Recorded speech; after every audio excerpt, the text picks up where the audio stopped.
मित्रांनो, काही जन्म हे साधे नसतात. काही व्यक्ती या पृथ्वीवर येतातच एका मोठ्या कार्यासाठी. आणि अशाच एका दिव्य आत्म्याचा जन्म झाला होता देहू नगरीत, ज्यांनी फक्त महाराष्ट्रच नाही तर संपूर्ण जगाला भक्ती, प्रेम आणि सत्याचा मार्ग दाखवला.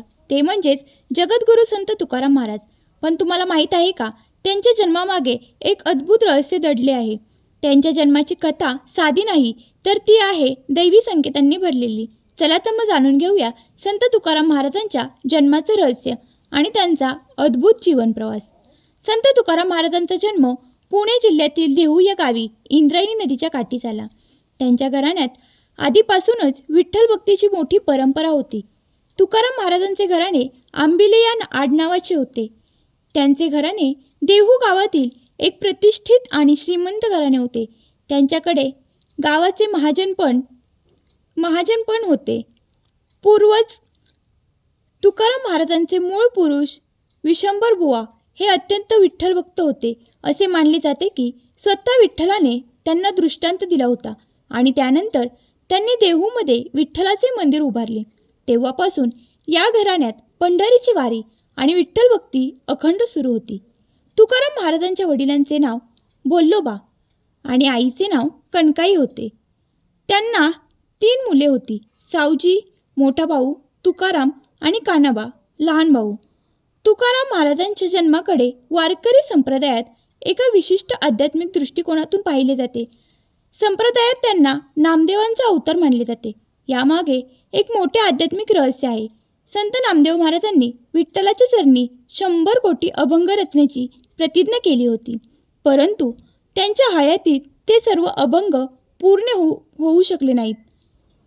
त्यांनी काही कोटी अभंग रचले आणि उरलेले कार्य पूर्ण करण्यासाठी ते पुन्हा जन्माला येतील असा श्रद्धाळूंचा विश्वास आहे. स्वतः तुकाराम महाराजांनी त्यांच्या एका प्रसिद्ध अभंगात या जन्माच्या रहस्याचा आणि कारणाचा उलगडा केला आहे.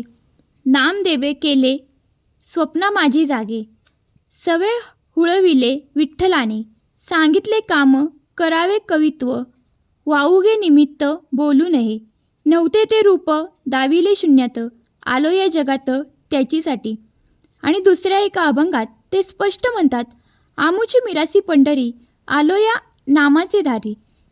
तसेच कवित्व रचनेचे कारण नामदेवाचे उरले पूर्ण असे सांगून त्यांनी स्वतः स्पष्ट केले आहे की ते संत नामदेवांचे अपूर्ण राहिलेले कार्य पूर्ण करण्यासाठी भूतलावर आले आहेत. हेच त्यांच्या जन्माचे सर्वात मोठे आध्यात्मिक रहस्य मानले जाते. तुकाराम महाराजांच्या जन्माच्या अचूक वर्षाबाबत इतिहासकारांमध्ये आणि संशोधकांमध्ये मतभेद आहेत. मुख्यत्वे 2 प्रवाह आढळतात. इसवी सन 1608 बहुतांशी जुने अभ्यासक आणि वारकरी परंपरेत हा काळ मानला जातो. यानुसार त्यांचा जन्म माघ शुद्ध पंचमीला झाला. इसवी सन 1602 काही आधुनिक इतिहासकारांच्या मते तुकाराम महाराजांचा जन्म 1602चा आहे. जरी वर्षांबाबत मतभेद असले तरी त्यांचा जन्म माघ शुद्ध पंचमीला झाला यावर सर्वांचे एकमत आहे. हा दिवस देहूमध्ये आणि संपूर्ण महाराष्ट्रात तुकाराम महाराज जयंती म्हणून मोठ्या उत्साहात साजरा केला जातो. तुकाराम महाराजांचे बालपण अत्यंत सुखात आणि वैभवात गेले. त्यांचे घराणे श्रीमंत असल्याने त्यांना पैशांची किंवा अन्नाची कधीही कमतरता नव्हती. स्वभाव लहानपणापासूनच तुकाराम महाराज अत्यंत प्रामाणिक, दयाळू आणि अंतर्मुख स्वभावाचे होते. त्यांचे लक्ष जसे व्यापारात होते तसेच ते इतरांना मदत करण्यातही पुढे असायचे. त्यांचा पहिला विवाह रखमाई यांच्याशी झाला, परंतु रखमाई यांना दमा हा आजार होता. त्यामुळे बोल्लोबांनी तुकाराम महाराजांचा दुसरा विवाह पुणेजवळील चिखली गावच्या आप्पाची गुळवे यांच्या कन्येशी म्हणजेच आवली जिजाबाई यांच्याशी करून दिला. जिजाबाई अत्यंत व्यावहारिक आणि कडक स्वभावाच्या होत्या, तर तुकाराम महाराज पूर्णपणे विरक्त आणि परमार्थिक बनत गेले. तुकाराम महाराजांच्या आयुष्यात साधारण वयाच्या 20व्या वर्षी अशी काही संकटे आली ज्यांनी त्यांचे संपूर्ण जीवन बदलून टाकले आणि त्यांना सामान्य संसारी माणसापासून जगद्गुरू बनवले. दुष्काळ इसवी सन 1629 महाराष्ट्रात या काळात दशमान दुष्काळ किंवा महादुष्काळ पडला होता. या दुष्काळात अन्नधान्य वाचून हजारो लोक मरण पावले. भीषण दुष्काळात तुकाराम महाराजांचे आई वडील वारले. मोठा भाऊ सावजी विरक्त होऊन घर सोडून निघून गेला. सर्वात मोठी शोकांतिका म्हणजे तुकाराम महाराजांची पहिली पत्नी रखमाई आणि त्यांचा मोठा मुलगा संतू हे अन्न करून भुकेने मरण पावले. व्यापारात दिवाळखोरी. लोकांची गरिबी पाहून तुकाराम महाराजांनी आपल्या दुकानातील धान्य लोकांना मोफत वाटून टाकले. लोकांकडे असलेली कर्जाची खते त्यांनी इंद्रायणी नदीत बुडवून टाकली आणि स्वतःला कर्जमुक्त व विरक्त घोषित केले. या लागोपाठ आलेल्या आघातांमुळे तुकाराम महाराजांचे मन संसारातून पूर्णपणे उडाले. संसारातील दुःखातून मार्ग काढण्यासाठी आणि ईश्वराच्या शोधासाठी तुकाराम महाराजांनी घराचा त्याग केला नाही, पण ते देहूजवळील बामनाथ आणि भंडारा डोंगरावर जाऊन एकांतात चिंतन करू लागले. तिथल्या झाडाझुडपात डोंगराच्या कपाऱ्यात बसून त्यांनी विठ्ठलाचे ध्यान केले. त्यांनी ज्ञानेश्वरी, एकनाथी, भागवत आणि संत नामदेवांच्या पदांचा सखोल अभ्यास केला.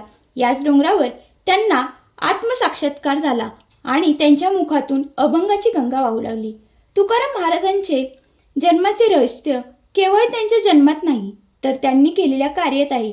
त्यांनी तत्कालीन समाजातील जातीभेद, अंधश्रद्धा, कर्मकांड आणि ढोंगीपणावर आपल्या अभंगातून तीव्र प्रहार केले. इंद्रायणीत गाथा बुडवणे. तुकाराम महाराज अभंग रचतात आणि लोकांना उपदेश करतात. हे तत्कालीन उच्चवर्णीय कर्मठ लोकांना सहन झाले नाही. त्यांनी तुकाराम महाराजांना त्यांच्या अभंगाची गाथा इंद्रायणी नदीत बुडवण्याची शिक्षा दिली.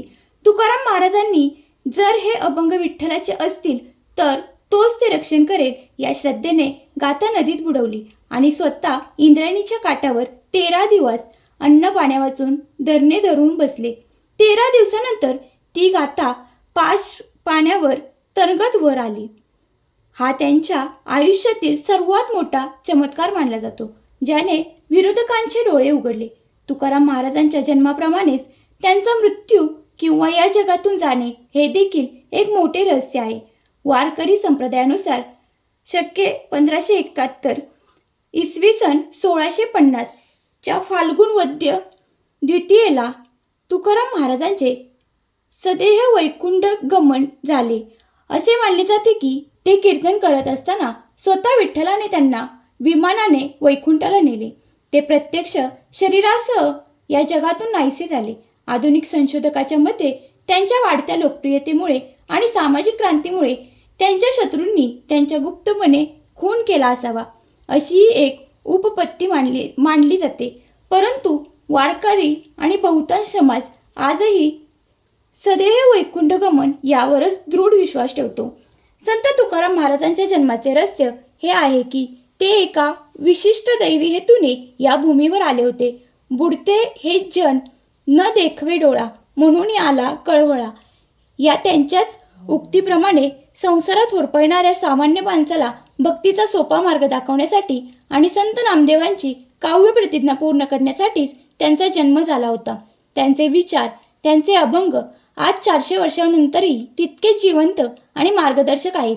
हेच त्यांच्या महानतेचे खरे रहस्य आहे. जर तुम्हाला अशाच महान संतांची माहिती आवडत असेल तर व्हिडिओला लाईक करा, शेअर करा आणि चॅनलला सबस्क्राईब करायला विसरू नका.